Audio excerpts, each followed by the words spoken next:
Good morning and good to see you. We'll have another conversation here. You may talk story. Now, I go back and forth with talk Pisin and English. So before we begin, if you could just introduce yourself, please. Hey, thank you, Patrick, for the invitation and for this story. And I think it's a good. You've been posting very good videos about broader conservation issues, and so within East Melanesia or even broader Pacific, but also focusing in different parts of PNG where you're based at PAU. So by the way, I am Junior Novera and I'm from Boganville. I come from west coast of Bougainville, Kunua. It harbors the last frontier of forest, unbroken forest all the way from from the coast and up to the mountains. So yeah, it was good to come from that place and also thinking about how to conserve that part of the island, Boganville. Thank you, Junior. So you have also wider experience with not just Bougainville. I've seen a bit of your work with other NGOs, mostly in the highlands. So can you give us a little background to your work experience with conservation and resource management and communities, especially in the highlands of Papua New Guinea where you used to work as well? Oh, Patrick, that's a very good question, and it brings me back to sort of recalling and those first moments of learning about conservation. And I think conservation for me, it goes back to 2004 when I was doing my third year at University of Papua New Guinea. And there was a course run by WCS that time, and endemic and Deborah Wright, they were leading that course. It was a yearly course, basically to teach field techniques, edify, different skill sets or knowledge about, some of the skills that you don't learn at the university. I think this course was sort of focusing on enriching students who want to develop or build a career towards conservation. And for me, it started in 2004. I was there, and there was a call. I saw a notice board on at the biology department, and it was in front of the late Professor Lanshill. And there was a call for possible potential students to go up to Goroka and participate in this course. And so I applied, and I think we have to provide names and why we want to do that course. And then we sent the Latin Lanshill sent it up to, we asked ourselves, we had to send it up to email up to WCS in Goroka. We went to Goroka, and then from Goroka we went up to Kreta Mountains on a year too. So the 3 weeks course was conducted in Kreta Mountains, in one of those communities. It was a first eye opener for me. But one of the questions I remember, and I always remember that it's sort of a conviction to me. I think Andy, so before you start a course, you have different questions. So people just want to, generate, your background sort of thing, or maybe just sort of pick ideas. So, okay, this guy's advancing, this sort of or something. Yeah. So they asked the question, what is conservation? And I didn't know. I didn't have any clue. Because growing up on Boganville, I remember going to school to go and work at Panguna mine. So like activities around you want to do that, because that's a sort of inspiration that you get. And then that's what I only knew about, Panguna. And then even doing undergrad, that time, it was just evolution biology, those, theoretical biology, where it's just about, theory. And I still appreciate them as foundational science, but then I didn't know about what is conservation. So when they asked, and I was like, I don't know, what is conservation. And then living through that conflict, that Bougainville conflict, I didn't know about, conservation. And then, a couple of participants, they answered, conservation about protection of biodiversity. It's about, fauna and flora. It's about critical critically endemic species, about these different ecosystems. And at that moment, I got a conviction, and I said, oh, so it's about protection of God's creation. So it brought me from that instant to Genesis, to the Bible story about creation. So for me, it was that instant, conviction that, oh, I think there's a career pathway for me. It's about, protecting God's creation. So it started there, and then I went back, after the course, went back. After spending a couple of weeks in the field, we went back to Goroka, to give, presentations, and then that was the end of the course. And then following on that course, 2005, they did another course again. So I went again on a second course. So I just build up from there now, so, oh, I think this is my place, this is my space. So it just started from there, and then I finished, and I was also finishing, my undergrad. And my undergrad was in, biochemistry, biology and chemistry. So sort of, trying to relate that as well to, the training course that we did in those 2 years. And then after those 2 training courses, they send sort of a call again for people to, to do honors. So I went to do honors again with them. They, send an email. So, oh, keep an eye on emails. We'll send out, and if you are successful, we're gonna get it. So after that, I went and I started doing my honors with WCS, and I met everyone, all the team, and Deb and everyone else. Yeah. So from then, 2006, I did my honors. My focus, my project was focused on subsistence hunting. So that was my honors project, and so I have to sort of build, research questions around, that topic, subsistence hunting, and trying to ask, like, where people are hunting, what people are hunting, who is hunting. So those different, those broader questions, but also it can drive you to understanding, other specific questions, in terms of the ecology of species that they're hunting, for example, or maybe the distance or the spatial, the temporal aspects of hunting. So we were writing in Teleforming, and it was, and for me, just a freshman from UPNG, and then, being thrown right into Teleforming. Oh, I missed my graduation, people graduated at UPNG. I was right in the middle of Teleforming, between PNG and Indonesia. So right in the jungle, very hard.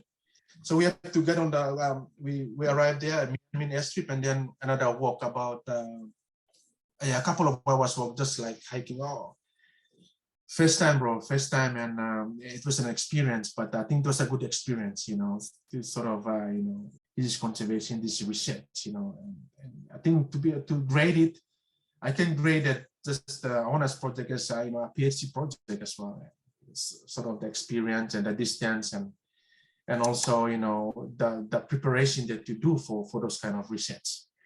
So yeah, and then live there for a couple of months, and we went back and forth to collect data and collect information. But the community was, I love that community, and it was the first community for me to work with in terms of coming across the interior of PNG, like the different customs, the different culture, different traditions, and tribal groups. Like, it was also an eye-opener for me, an inspiration to build friendship with people. But yeah, I've worked through different parts of PNG, but that was sort of the first experience for me to build my career in conservation in PNG. So you ended up working for WCS afterwards, is that correct? Yeah, so I worked with WCS as an intern biologist while also doing my honors. Then I submitted my honors, so completed my honors, and then went to the UK at University to do my master's in Master of Science degree. When I got back, I came back and joined PNGIBR. Oh, PNGIBR. Yeah, biological sciences. Yeah. Okay, so then you working for PNGIBR, you've had previous work with WCS in a remote part of Papua New Guinea. Back then it was quite remote. Even today it's still remote. These are really remote communities. Exactly. And so when we're thinking about conservation and conserving species in our Melanesian context, it's very different from how people may be taught conservation biology in Western universities. True. It's very, very different. True. Because we have a very strong innate connection to place. In your experience working with PNGIBR and earlier on Wildlife Conservation Society, what are some of the main messages you took away from your experience working with communities? If you were to advise a community that's maybe thinking about conserving a forest or reef, place, messages you could, suggestions you could give them. Yeah, oh, thank you, Patrick. Yeah, I mean, I always regard ourselves, as landowners. For us, we are scientists, but also we are landowners because we come from a place. We come from a tribe. We belong to a place. We belong to a tribe, and we own the land.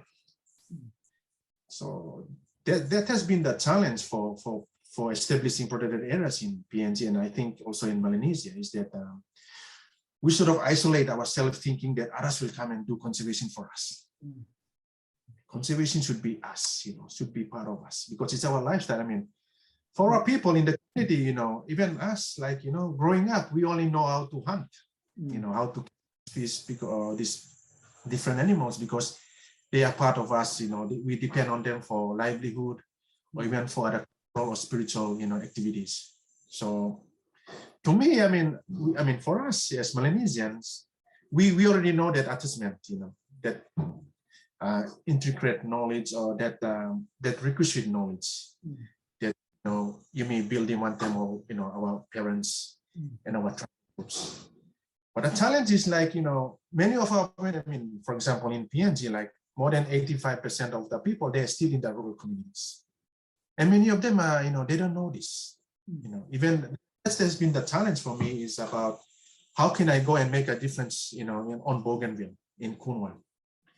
Because I see that over time, like in the past, 15 years of my work in PNG, mainland PNG, like many of the communities, they don't know like the scientific aspects of, a species. They only know the cultural aspects, for example, which is related to their livelihood, like they hunted species. But then, that's the status, the biological status of the species, they don't know. For example, if it's critically endangered, they wouldn't know that. Until somebody tells them about the scientific aspect, then they will know, oh, okay, this species is, is endangered, or it's critically, it's threatened, or some sort of scientific status. And I think for us in Melanesia and in PNG, capacity building was one of WCS that time, and also PNG's key activity. It's about training and building capacity of Papua New Guineans themselves, and I believe in that because I've come to that journey and I'm still living that journey. But what is now I can do to my own community with all this, with both knowledge systems, the traditional knowledge systems which we have, but also the scientific knowledge where we have acquired from school. So ourselves individually, we are the complete conservation, what should I say? Practitioner. Yeah, because we have these both knowledge systems. It's part of it. It's now taking these scientific knowledge, the scientific aspects, and teaching our communities because they know the original aspect of conservation. So add value to the traditional aspects with the scientific knowledge that us again we have. And I believe in, like, for example, you boys, if you can do that in the Solomons in your own community, and then other people can also do it in their own community. And that's why I've been sort of proposing this, I've written a chapter on backyard conservation. So backyard conservation is not only the flower gardens that are around my house, but it goes beyond the traditional and the physical part of the land that I own with my. That I call backyard conservation. And I think we should sort of change this approach in PNG. And because of this, the complexity in PNG has been people being ignorant. I mean, people not knowing about the science, And we keep on blaming, because of this complexity with the landowners. We ourselves are landowners. We can isolate ourselves and, okay, they are landowners. Ourselves, we are landowners. When I'm in Boganville and in Kunua, I'm a scientist, but I'm also a landowner. One of the things that we should help our communities is building their capacity. Building the capacity in a way that understand the scientific aspects, of conservation. And I'm sure people who have come to different, different training with different conservation institutions, if they can go back, let's leave Mosby, let's leave towns, let's go back and reach out for the, to these communities. They need us. And if I can go and do it in Kunua, many other Papua New Guineans can go back and do it in their own community. And I'm sure, this target of 70% or 10%, we can reach that. I believe in us going back and leading it in our own community with our own people and on our own traditional land. That's what I believe in. That's true. That's interesting as well, because it's very rare that you find someone as educated as you that's also influential at the community level. Yeah. Okay, so you've left PNGIBR and now applied for studies. Tell us what you're doing now first. Patrick, I think we met here when I was starting my PhD. So I'm I just completed my PhD. I submitted a week ago, and still we're just going through just a few administrative requirements that we have to do before the thesis is officially accepted by the university. So I've been doing my PhD here at the University of Queensland in the last 4 years, and my project is based back on Boganville in my community Kunua. And I think one of the interesting things that motivated me to do it in Kunua is because no one has done anything on Boganville, in terms of biodiversity conservation. Of course, we had Pirung in the 1980s or towards 1980s, towards the end of 1980s when we had Pirung central part of Bogan, but then because of the conflict, just didn't proceed. But going back to my study, in the last 4 years, I've been working with my own community, with my people, just sort of using the little knowledge that I've acquired over time, just to sort of raise the profile of Kunua, why Kunua is important in terms of biodiversity and also the cultural richness that we have. So I think Kunua is it's one of the key biodiversity areas in East Melanesian Islands. And so I didn't know that until I started doing this PhD, and I know, it was so lucky that, I'm also contributing towards raising the profile, the biological profile of Kunua and Mount Balbi. So to me, it's rewarding, not only working the community, but also sort of, raising the scientific profile of Kunua. So you're done. Can you explain what your PhD was on? So the broader aspect of my PhD is I started, working on mammals. So what's critical? What's urgent? So, after learning about, the Monkeyfaced beds, and I think because we also, as part of, I think, Kinacare project with Jeffrey, and of course, and even Diana at UQ, we had this project, with Ocean Museum to go and document and find out about what's the sort of the current status of this critically endangered species. So that has also partly motivated me to sort of expand part of this or these questions or these approaches with the community, but also focusing on mammals, especially giant rats of Boganville, and also the monkeyfaced rats. So that was sort of the leading taxonomy groups that led me to also, document or research on other aspects. So what I wanted was also to document, the cultural aspects of people, how they relate with the environment. So that's why I did one of my chapters was also on subsistence hunting, to see if people are still hunting this critical endangered species, or they're hunting other species, or just to sort of document, but also examine the subsistence hunting practices and the changes in wildlife harvesting. So for those that don't know, the Bougainville giant, the two species of giant rats on Bougainville, yes, they're also found on choice soil. So there's the Poncelet's giant rat, and there's the Bougainville giant rat, Solomis salabrosis. So I did my master's on the Bougainville giant rat as well. Yeah, I read your paper. That's right. Some ethno work on that on the choice soil side, and you're working on the Bougainville side. Yes. Now, just for those that don't know, those species have taken the niche of tree kangaroos in insular Melanesia, in the northwest Solomons. They are arboreal. They're an arboreal species. They occasionally do come down. Yeah. And the literature says that they build these big nests in trees of large girth. That's the word in the mammals of the Southwest Pacific and Moluccan Islands, the Flannery's Boca. So they're really a spectacular species here. I've seen them a couple of times. That's good, man. After I actually finished, I did an ethno study because it was so hard to find them. And I learned a really hard lesson. That was when doing a master's or a PhD. Don't study an endangered species or critically endangered. Because you have limited time only. You have limited time. You will never probably see it in that time. These are all tupla species. Yeah.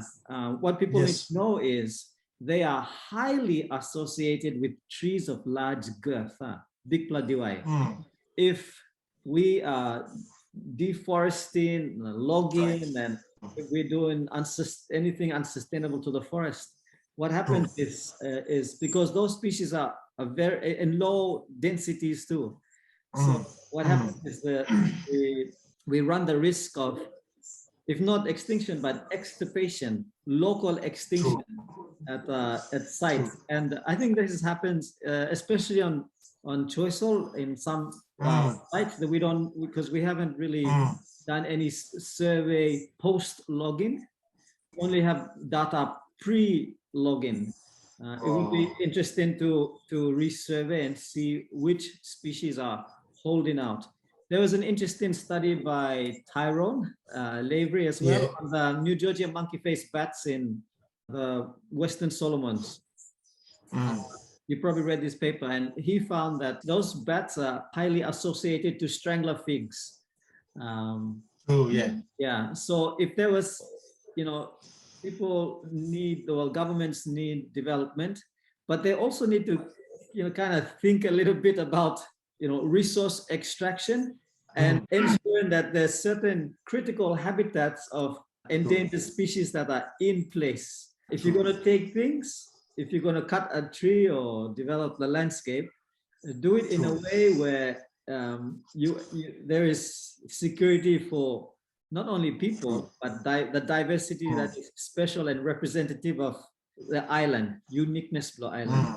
Now, can you tell us about this two species of monkey-faced bats that are found on Boganville? So we have Pterolepex anceps, and the other one is Pterolepex flannerii. So I think it was Bougainville and the Solomons. Flannerii we haven't seen in the last more than 30 years or so. So what I did on Bougainville was establish an elevational gradient from 100 meters all the way to 2,000 meters. That was, in Kunua, that was the highest that we reached. But then if you go past Kunua and then still within Kunua district, Yeah, some peaks go beyond 2000, but where I established the transect was from 100 meters to 2000 meters. And I set up camera traps and, to see, what species that we have, especially focusing on giant rats, plus also any other species. And I come across, different species like even the monitor lizards and feral cats, of course, so invasive species in the Solomons, like including Boganville, like, these feral cats are reaching higher elevations, which also have the last sort of, last landscapes of these giant rats. And I think that because from local knowledge, what people said, these big rats or these giant rats were living, they were terrestrial and they live in the barrows. So I think because of cats, and we've seen from camera traps, cats climbing these ficus, trees that we have in the Solomons. They are climbing it, and you can see an indication of these feral cats are hunting these giant rats. So it's them up, up to the canopy. I think the next sort of project would be to focus on just maybe setting the camera traps up in those ficus trees, and I think tell us more about like if these giant rats are still up in the trees or they just disappeared. But interestingly, one of my cameras captured a monkey-faced bat going down the roots of the pandanus, this mountain pandanus. Because I think it was chewing the juice or maybe the roots. So the camera also caught the monkey-faced bat. Yeah, so I've caught eight individuals along the gradient. So I didn't know before I started, I didn't know they exist in Kunua. Of course, from the literature, they exist in other parts of Boganville, like in southern part of Bougainville, in the east coast. But this my study has generated additional data points of monkey-faced bats. So it's very interesting, and they come very low to 200 meters. So from 200 meters up to 2000, you'll see monkey-faced bats within this elevational band. But it was interesting to see, the differences in species, but also how they sort of dwell within this broad elevational band. I think they go down mainly because of the fruiting. They after coconuts, for example, because they chew a lot of coconuts and also sago palms. But they 200 and then go 1,000. But I didn't come across Flannery. One of my is to go back and survey the swamps. In Kunua, we have large swamp where there's so many flying foxes. They roost in the swamps. So is Flannery and Terlopex and Seps, are they separated by any elevation or they occur together? I think what Chris Helgen found out is they occur together. Oh, they occur together. Yeah, because I've seen sites on Boganville that monkey-faced bats and they some Seps and Flannery, they sort of they occur together. That I haven't seen that on West Coast. I'm not too sure. Maybe the elevation or maybe other things that are causing that separation, but I'm not sure because they were caught. Flannery was caught on an island, offshore Boganville Island. So you would see that maybe they occur within that lower elevation. But I'm thinking that they might still go up, up the mountain.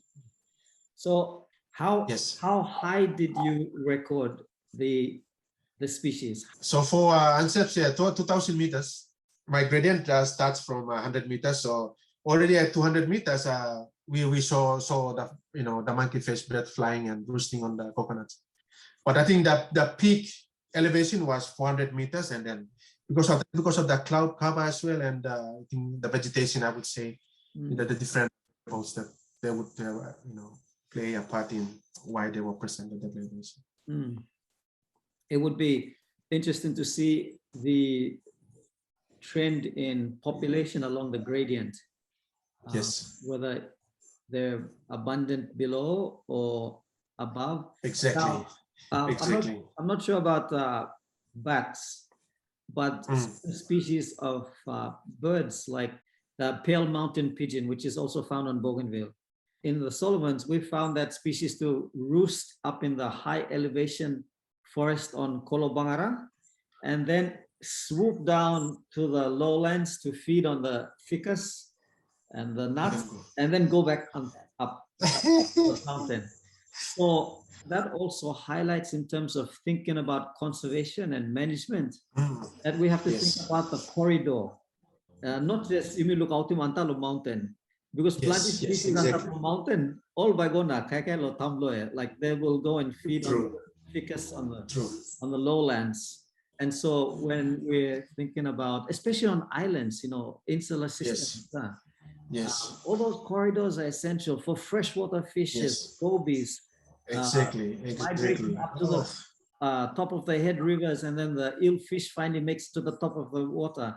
For pigeons, for bats, islands are a little different from mainland areas because the landscape, because they're so compressed. And then we have the forest with the, which is so unique. They're all compressed. Masahina Bang effect compresses all our forests. So you can go from lowland, now go on top of mountain in a couple of hours and transition through, spectacular, distinct forest all the way to the top of the mountain. Another thing we can also think about as well and highlight here is those islands in the Northwest Solomons are the secondary source of species colonization throughout the Pacific. From New Guinea, and then in a secondary sense, the monkey-faced bats. The monkey-faced bats that made it to the rest of the Solomons came from Boganville. They were blown by cyclones all the way to the Pacific. One species made it all the way to Fiji. It's only found in Taveuni, or anyway, it's in Fiji. So whatever we do to our landscapes, it doesn't only affect us, it affects the rest of the Pacific Islands as well. So that makes Kunua and those places very, very special places we should be thinking about. Yeah, I think just going back to that point, I think that's really essential. Sort of looking at as well as the speciation of species, and how they sort of move or migrated from mainland and from Southeast Asia and down to these satellite islands that we still find some of these species, even though they have evolved to other secondary species or other new species now. But I think the point was conservation. I think you raised a good point about it's not only about the mountains and this forest, but also looking at Bougainville as a land bridge to this species. It's key for conservation. Because I mean, if we trust this place now, and then I've seen. I think I've asked Darren about also species coming back from Solomon back to Bougainville again because of less sort of a disturbance happening. Like I've seen flying foxes, flying away and then coming back, and every evening they just go up to the mountain again to feed and go down again. So I'm suspecting they might be these are the species that we're after. But I think the critical aspects of Bougainville as a whole, I always think about it. It's one of the largest islands in the archipelago, and we can miss this opportunity not to conserve it, not to sort of highlighting the importance of conservation, and not only up on the mountains but also looking. I think while we conduct this baseline studies, we're generating this information that can help us to inform and guide also our landowners, people in the village, in the community. Okay, we need to conserve this place, the sacred sites that we find on in different parts of our islands. And I think islands, as you said, islands are very, very, they are key for long-term conservation in our region.